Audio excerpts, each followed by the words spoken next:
हम बात कर रहे हैं ऑक्सीटोसिन के बारे में। ऑक्सीटोसिन के बारे में हमने देख लिया था कि किस तरीके से ऑक्सीटोसिन काम करता है, ऑक्सीटोसिन क्या होता है। आज देखेंगे कि जब कैसे उसको एडमिनिस्टर करना है। एडमिनिस्टर करने के लिए स्टार्ट करेंगे 1 मिली इंटरनेशनल यूनिट से। 1 मिली इंटरनेशनल यूनिट से चालू करना है। और अगर काम नहीं बने तो क्या करना है, 20 मिनट के लिए वेट करना है। Wait for 20 minute.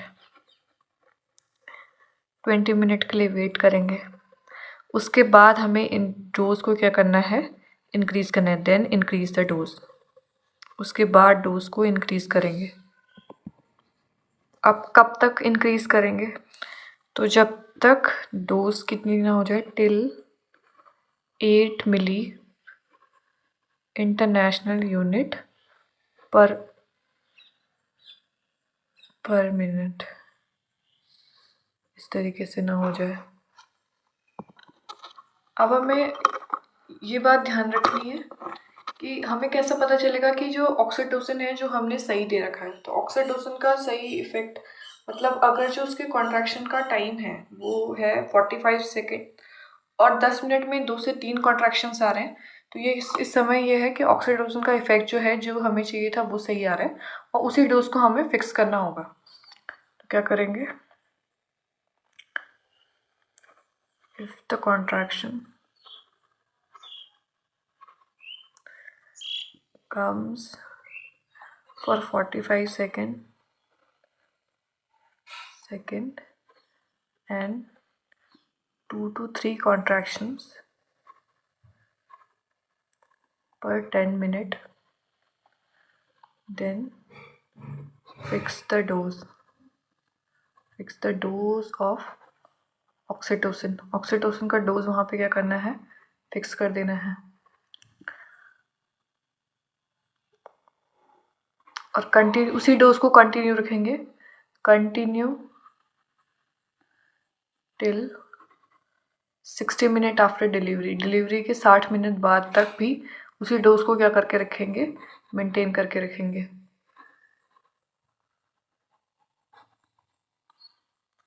अब हायर डोज को कैसे चालू करना है, तो हायर डोज को चालू करने के लिए क्या करेंगे, 4 मिली इंटरनेशनल यूनिट देंगे पर मिनट।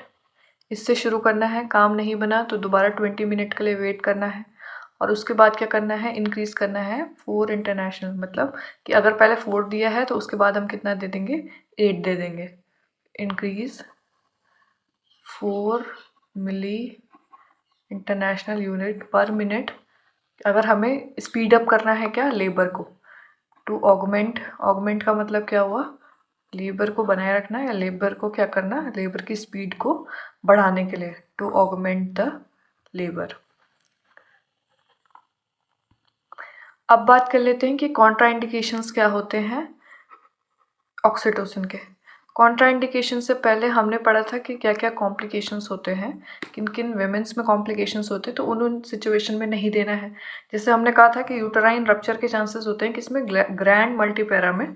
तो किसको नहीं देना है, ग्रैंड मल्टीपैरा को नहीं देना है, क्योंकि उससे क्या हो सकता है, यूटेराइन रप्चर के चांसेस हो सकते हैं।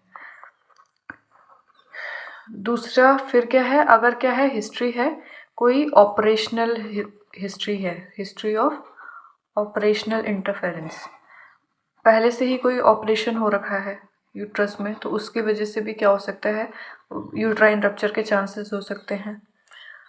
या फिर कॉन्ट्रैक्टेड पेल्विस है, पेल्विस इस तरीके से डिज़ाइन ही नहीं है कि वो क्या कर पाए, नॉर्मल डिलीवरी हो सके उसमें, तो उसमें भी क्या नहीं करना, ऑक्सीटोसिन नहीं देना है, क्योंकि उसमें देने का कोई फ़ायदा नहीं है।